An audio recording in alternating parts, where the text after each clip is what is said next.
ఒక అడవిలో ఎన్నో జంతువులు కలిసి మెలిసి ఉండేవి. వాటిలో సింహానికి ఆకలి కన్నా కోపం ఎక్కువ. అది అవసరం ఉన్నా లేకపోయినా కనబడ్డ జంతువునల్లా పట్టుకుని చంపేయటం మొదలుపెట్టింది. అలా కొన్ని రోజులు గడిచేసరికి అడవిలో జంతువులన్నీ తగ్గిపోయాయి. అప్పుడు అవి ఒకరోజున సింహాన్ని కలిసి, మహారాజా, మీరు ఇట్లా మమ్మల్ని లెక్కకు మించి చంపేస్తుంటే కష్టంగా ఉంది. మీరు కాస్త దయ చూపండి, ఏ జంతువును చంపకండి అన్నాయి. మిమ్మల్నెవరిని చంపకపోతే మరి నాకు ఆహారం ఎట్లా అన్నది సింహం. మేమే వచ్చి ఏ రోజుకా రోజు స్వయంగా మీకు ఆహారం అవుతాం. వంతుల వారీగా రోజుకో జంతువు మీ దగ్గరకు వచ్చి స్వచ్ఛందంగా మీకు ఆహారం అవుతుంది అని మాట ఇచ్చాయి జంతువులు. ఓహో, గతంలో మా పూర్వీకునితో చేసుకున్నట్లుగానే నాతోటి ఒప్పందం చేసుకునేందుకు వచ్చాయన్నమాట. ఇది అనుకున్నది సింహం పైకి సరే అని ఒప్పుకుంటూ. ఆపైన అడవిలో కొంతవరకు ప్రశాంతత వచ్చింది. సింహం ఎవరినీ చంపటం లేదు. ప్రతిరోజూ ఒక జంతువు తనంతట తానే దానికి ఆహారమవుతున్నది. చివరికి ఒకనాడు ఒక కుందేలు వంతు వచ్చింది. అది సరైన సమయానికే సింహం దగ్గరకు పోయింది. మహారాజా, మన అడవిలోకి కొత్తగా ఒక దయ్యం వచ్చింది. ఈ అడవికి తనే రాజునంటోంది.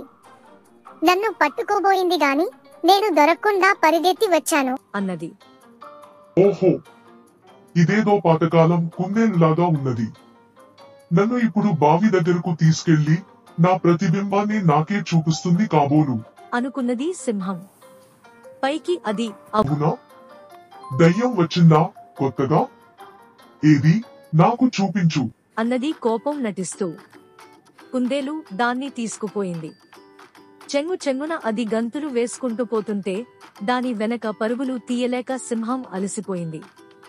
అంతేకాక చాలా రోజులుగా తిని కూర్చున్నదేమో దాని ఒంట్లో క్రొవ్వు పేరుకుని అదిప్పుడు చురుకుగా పరుగులు పెట్టలేకపోతున్నది కూడాను. చివరికి కుందేలు ఒక బావి దగ్గరకు వచ్చి ఆగగానే దానికి ఆయాసంతో పాటు కోపం కూడా చాలానే వచ్చింది. ఆ బావికి అంచు సరిగ్గా కట్టిలేదు. వాడకం లేక అది బాగా పాతబడిపోయి ఉన్నది. ఓయ్ పిచ్చి కుందేలు, నేనేమైనా పాతతరం సింహాన్ననుకుంటున్నావా? నా నీడని చూసి నేనే దయ్యం అనుకోడానికి? బావిలో కనబడేది నా ప్రతిబింబమే. ఆ సంగతి నాకు ఎప్పుడో తెలుసు. కుందేలకు ఇట్లాంటి తెలివి ఉంటుందని మా అమ్మ నాకు చిన్నప్పుడే ఈ కథ చెప్పి ఉంచింది అన్నది సింహం పళ్ళన్నీ బయటపెట్టి నవ్వుతూ.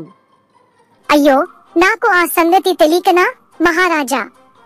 నేను మీకు మీ ప్రతిబింబాన్ని చూపేంత సాహసం చేస్తానా? అదేమీ కాదు. నిజంగానే ఈ బావి అడుగున ఓ మూలగా నక్కి కూర్చుని ఉంటుందా దయ్యం. మీరే చూడండి, అదిగో ఆ మూలన కనబడుతున్నదా అన్నది కుందేలు బావిలోకి వంగి. సింహం బావి అంచుకు వచ్చి లోపలికి వంగి చూసింది. అయితే దానికి ఏమీ కనబడలేదు అక్కడ. ఏది కనబడదేం అన్నదది వెటకారంగా కుందేలు తెలివిని తక్కువ అంచనా వేస్తూ. అదిగో మహారాజా, అక్కడ ఆ మూలన ఇటుకల మధ్య సందు కనబడటం లేదు. అందులో చూడండి, ఎంతలావు కోరలు పెట్టుకుని కూర్చున్నదో అన్నది కుందేలు బావిలోకి చేతులు చాపి చూపిస్తూ. ఏది ఎక్కడా? నాకేమీ కనబడటం లేదేం అంటూ ఒక్క క్షణం పాటు ఏమారింది సింహం. అంతలో దాని వెనక్కి చేరుకున్న కుందేలు సింహం వెనక కాళ్లు రెండు అలవోకగా ఎత్తి దాన్ని బావిలోకి విసిరేసింది. ఓ చిన్న కుందేలు ఎంత పని చేయగలుగుతుందని ఊహించలేదు సింహం. తీరా బావిలో పడ్డాక అది ఇంక ఏం చేస్తుంది? జంతువులకు దుష్ట సింహం బెడద ఇంకోసారి తప్పింది.